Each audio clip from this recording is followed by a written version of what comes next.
ये देखिए जी क्या आया, दीपा भाभी ने मकई की रोटी, मक्खन और साग, वाह ज़बरदस्त बनाया है और भेजा है।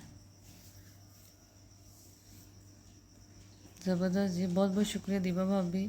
खा के बताएंगे कैसा है ये। हाँ जी दीपा भाभी की तरफ से आया है साग और आई है साथ मकई की रोटी। तो मैं ये नाश्ते से तकरीबन नाश्ते के टाइम उन्होंने दे दिया, तो मैंने सोचा चला नाश्ते में ट्राई करते हैं। तो इसमें मक्खन देसी घी तो ऑलरेडी काफ़ी, लिहाजा मैं इसमें और ऐड नहीं करूँगी, हालांकि उन्होंने साथ दिया है ताज़ा मक्खन। तो समीना कह रही बाजी ये जो गांव में है ये तो हम लोग तो सुबह ही और हद दोपहर तक हम लोग खाते हैं, ज़्यादा मकई की रोटी हम लोग रात को नहीं खाते। मैंने वैसे फ़र्स्ट टाइम ही फ्रैंकली स्पीकिंग नाश्ता ये कर रही हूँ ये वाला, क्योंकि मुझे ये है कि ये देखना रोटी अकड़ ना जाए। इतनी मेहनत और प्यार से उन्होंने हमें बना के भेजी है। और जी साथ मेरी सेपरेट टी, और मैं सेपरेट टी को प्रमोट कर रही हूँ ये बहुत अच्छी है स्टमक के लिए। और जी ये साथ मज़ेदार मकई की रोटी और साग, और ये देखें। तो मैं खा के बताती हूँ कि ये कैसा है नाश्ता। ज़बरदस्त, बहुत अच्छा, बहुत मज़े का। रोटी बहुत अच्छी है और साग तो बहुत टेस्टी है। Thank you so much Deepa भाभी, आपने सुबह सुबह इतना मज़ेदार हमारा दिन बना दिया। तो मेरे पास अभी साग नहीं आया, आएगा तो इंशाल्लाह बनाऊंगी। और लेकिन ये बहरहाल जी दीपा भाभी ने भेजा, बहुत बहुत मज़े का। थैंक यू सो मच भाभी। अब मैं खाऊंगी आराम से इत्मीनान से, और मैंने सोचा आपके साथ शेयर करूं कि आज जी नाश्ता मैं क्या कर रही हूँ। ठीक है जी, मिलते हैं इंशाल्लाह ताला किसी रेसिपी ब्लॉग में। हाँ जी आज आप देख रहे होंगे कि ये क्या सामान पड़ा हुआ है जो साइमा हमें बताना चाह रही है। तो जी सामान ये पड़ा हुआ है कि राइस हैं, और जी ये पड़ा हुआ है, एक मैंने बोल रखा हुआ है और प्लेट में मैंने चावल रखे हुए हैं। तो ये है जी हेयर फॉल सोल्यूशन आपका। हाँ जी, ये गारंटेड होम रेमेडी है। ऐसे है कि मेरी देवरानी रीमा है, रीमा आतिफ, तो वो मेकअप आर्टिस्ट भी हैं और इसके अलावा बहुत मल्टी टैलेंटेड है। इंशाल्लाह ताला जैसे जैसे मैं थोड़ा सा यूट्यूब का आगे जर्नी जाएगी तो मैं आपको सब उनकी भी इंशाल्लाह ताला रेसिपीज़ भी शेयर करूँगी। और वो बहुत अच्छी मेकअप आर्टिस्ट हैं। अगर मुझे आज कुछ मेकअप आता है तो उनकी रीज़न वही है कि वो बहुत नेक नीयत है इस मामले में। वैसे जंग में रहते हुए वो मेकअप क्लासेस भी फ्री में देती हैं। उसके अलावा वैसे भी उनसे ज़िंदगी में अगर मैंने कोई मशवरा मांगा तो हमेशा वो बहुत अच्छा देती हैं। तो जी अल्लाह उनको अजर दे। ऐसे उनसे मेरी मुलाकात हुई तो बताने लगी कि उनकी दादू की एज है 90+। तो उनके बाल बहुत ज़्यादा गिरते थे। इधर से मेरी बेटी के भी बाल आजकल थोड़े से गिर रहे थे। तो उन बातों बातों फिर उन्होंने बताया कि मेरी फूफो ने ये रेसिपी होम रेमेडी बताई है कि मेरे अब दादू के बाल 90+ एज में आके इन चीज़ों का रिटर्न होना बड़ा मुश्किल होता है। तो उसने बताया कि भाभी ये मेरे दादू के लिए मेरी फूफो ने शायद ये नुस्खा किया था और बहुत ज़बरदस्त रहा है। तो मैंने सोचा कि बहुत मसाइल हैं जवान बच्चियों के, मेरी एज के, वैसे भी मिडिल एज के बाद के लोगों के भी, ये वो मसला है जो मेरे ख़्याल में सारी उम्र ही लोगों के साथ इशू रहता ही है। चेंज ऑफ सीज़न में ज़रा वेदर चेंज हो गया, हेल्थ इश्यूज़ हो गए, ये कोरोना ने लोगों के बाल बहुत ज़्यादा ख़राब किए थे। तो मैंने सोचा कि चले ये एक सदका जारी है, चले मैं आपको बताऊं। बहुत शुक्रिया रीमा, मैंने ये यूज़ किया ख़ुद के लिए। तो अब मैं नया बना रही हूँ, बाल भी बहुत सॉफ्ट और अच्छे होते हैं, और वो बालों की ग्रोथ में भी बहुत, क्योंकि चावलों के आपका पता बहुत ज़्यादा फ़ायदा है, तो बालों की ग्रोथ में भी ये बहुत ज़्यादा पार्ट प्ले करेंगे। हाँ जी, ये राइस है और ये मैंने 4 टेबलस्पून लिए। टेबलस्पून ये जो चावलों वाला आम घरों में होता है, पहले मैंने बनाया था 2 टेबलस्पून का, तो वो 15-20 दिन आराम से गुजर गए थे। तो अब मैंने बनाना है 4 टेबलस्पून का, तो 2 टेबलस्पून का तो पहले बना लिया था, अब मैं 4 टेबलस्पून का बनाऊंगी। आपने अपने हिसाब से जितना बनाना है वो आप बना लीजिएगा। तो ये जी 4 टेबलस्पून मैंने राइस लिए हैं, और वो आप अच्छी तरह साफ़ कर लें, कोई इसमें कीड़े शीड़े ना हों। और ये मैंने एक बॉल में डाल दिए। आपने अच्छी तरह धो लेना है। ये 4 टेबलस्पून जो है ना चावल, आपने इसको अच्छी तरह धो लेना है ताकि ना ये इसमें कोई डस्ट वगैरह ना रहे। मैंने इसका पानी अच्छी तरह निकाल लिया, आप भी कोशिश कर लें कि ये इसका पानी अच्छी तरीके से निकल जाए। अब इसमें 2 गिलास पानी डालूँगी, 2 कप। हाँ जी, जी, ये देखिए मैंने जो चावल अच्छी तरह मैंने उनको साफ़ कर लिया, धो लिया है, क्योंकि अभी तो इसमें से इसका जो है समझ लीजिए रस चावलों का वो नहीं निकलेगा। तो अभी इसको जब तक भिगोएंगे नहीं। तो जी ये मैंने अच्छी तरह 4 टेबल स्पून मैंने चावल लिए हैं और उनको अच्छी तरह धो लिया, और उसमें मैंने 2 कप पानी डाल के रख दिया है। अब ये जो पानी 24 घंटे के लिए ऐसे ही पड़ा रहेगा। अगर आपको लग रहा है कि मौसम थोड़ा सा गर्म है तो आप इसको फ्रिज में रख दे ढाम के, अदरवाइज़ बाहर भी पड़ा रहेगा। तो अगर मौसम अच्छा है तो फिर आप बाहर पड़ा रहे।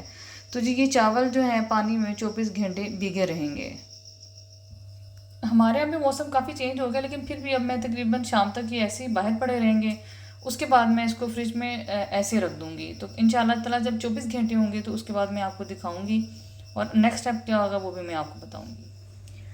चावल भीगे हो गए हैं, तकरीबन 24 घंटे मुकम्मल हो चुके हैं, और अब ये देखें कि चावल फूल चुका है भीग के। और अब ये है कि नेक्स्ट स्टेप मैं आपको बताती हूँ। आप इसको हल्का सा हाथों से थोड़ा सा मसल लें अगर आपको लग रहा है तो, ठीक है। वैसे तो ये नहीं टूटेंगे, ये अच्छे चावल हैं।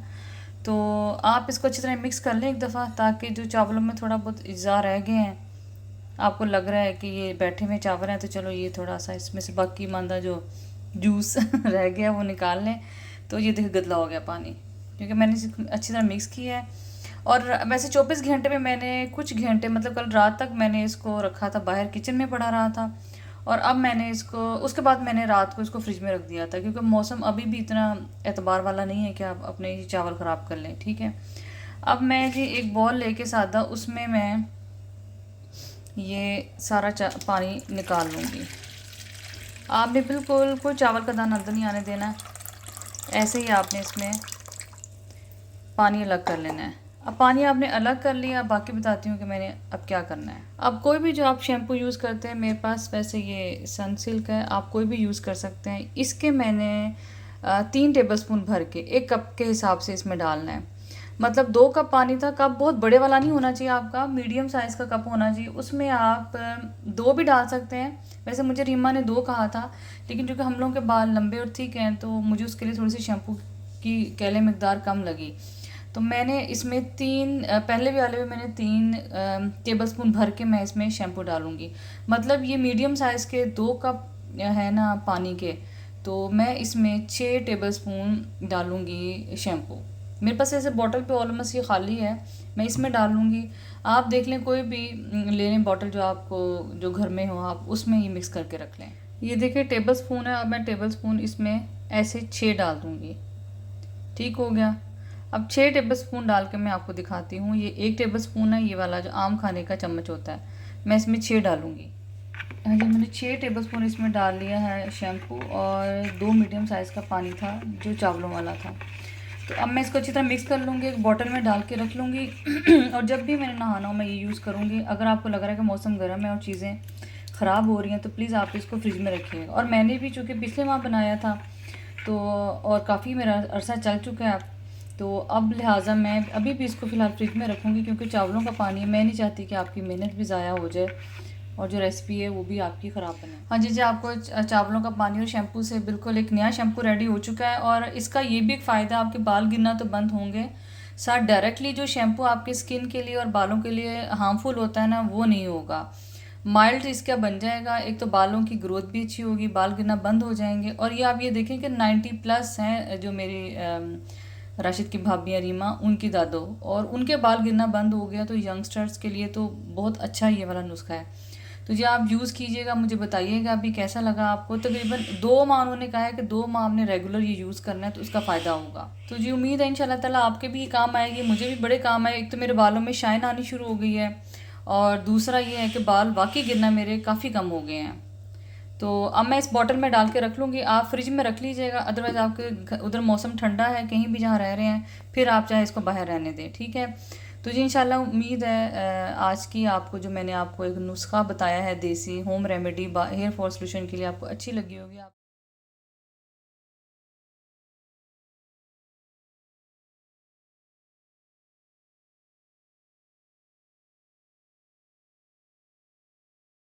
सल्ले अला हबीबना सल्ले अला मुहम्मदिन। हाँ जी, जी, सारा दिन काम काज से फारिग होके हमने शाम में ज़ारा की तरफ आना था, उसके बच्चे बहुत ज़्यादा बीमार थे। तो ज़ारा के एरिया की लाइट ऑफ थी, तो बस फिर हमारा अचानक ही प्लान बना। पहले तो लाइट थी ही नहीं, फिर ज़ारा ने कहा कि लाइट आ गई, अब आप लोग आ जाएं। और उनका यूपीएस का भी इशू हुआ था, वो भी बंद हो गया क्योंकि ज़ारा शादी पे गई हुई थी, तो घर की तरफ इतनी तवज्जो उसकी तरफ हो नहीं पा रही थी। तो ज़ारा ने भी बताया कि शादी पे बच्चे कितने ज़्यादा बीमार हो गए, और ये इसका बेटा कबीर है, यकीन माने ये आधा भी नहीं रहा। हम इसको देख के इस कदर हैरान हो गए, ये अब कबीर है ही नहीं, इस कदर खूबसूरत प्यारा बच्चा और सेहतमंद और गपशप करने वाला बच्चा। और मैं हालांकि इसके लिए चॉकलेट्स लेके गई हूँ, लेकिन पूरे टाइम ये रोता रहा, इसने चॉकलेट्स की तरफ देखा भी नहीं। इसकी छोटी बड़ी बहन फातिमा भी इसको बार बार बुलाती रही, चॉकलेट्स देती रही, लेकिन ये मुसलसल रोता रहा, जिस वो ज़िद में बच्चा आ गया था। तो सारा डिटेल्स दे रही थी कि शादी पे कैसे, शादी भी ऐसे होगी कि बच्चे बहुत ज़्यादा बीमार हो गए और हॉस्पिटलाइज़ कराना पड़ा। और हॉस्पिटलाइज़ भी बदकिस्मती से अगर आप सरकारी हॉस्पिटल्स में चले जाएँ तो वहाँ का हाल क्या है वो बता रही थी। तो हम एग्री कर रहे थे कि वाकई अगर बच्चे बच्चे बीमार हो तो माँ बाप वैसे ही आधे उनसे ज़्यादा बहुत ज़्यादा परेशान हो जाते हैं। और अगर इस तरह का कोई हो कि आप सरकारी हॉस्पिटल्स में चले जाएँ तो ज़्यादा ज़्यादा आपके लिए टेंशन का बायस बनता है, क्योंकि वहाँ लोग सही तरीके से देखते नहीं हैं अगर कोई बदकिस्मती से चला भी जाए तो। बहरहाल यहाँ ज़ारा ये डिटेल्स देती रही कि शादी पे क्या हुआ और बच्चे कितने ज़्यादा बीमार हो गए, और ज़ारा ने थोड़े ही टाइम में इतना ज़्यादा अहतमाम कर लिया कि मैं और सना बल्कि हम शर्मिंदा भी हुए और उसके नाराज़ भी हुए कि तुम इतना क्यों अहतमाम किया। तो कहने लगी नहीं साइमा, अब बच्चे बहुत बेहतर हैं, अल्लाह का शुक्र है। और चाय तो चलती है, हम भी मिलके खाएंगे, आप भी मिलके खाएं। तो लेकिन फिर भी हम बाबा से कहते रहे कि तुमने इतना अहतमाम क्यों किया है। तो कहने लगी नहीं भी हमारी कदर रूटीन लाइफ शुरू हो गई है, और अल्हम्दुलिल्लाह बच्चे बहुत बेहतर हैं पहले से जैसे से थे। तो चाय जी बहुत मज़ेदार थी, चाय भी आप देखें शक्ल से आपको लग रहा हो किस कदर मज़ेदार चाय थी। तो जी बहरहाल अल्हम्दुलिल्लाह ज़ारा के बच्चे अब काफ़ी शुक्र अब ठीक है, बल्कि और उनकी रूटीन लाइफ शुरू हो चुकी है।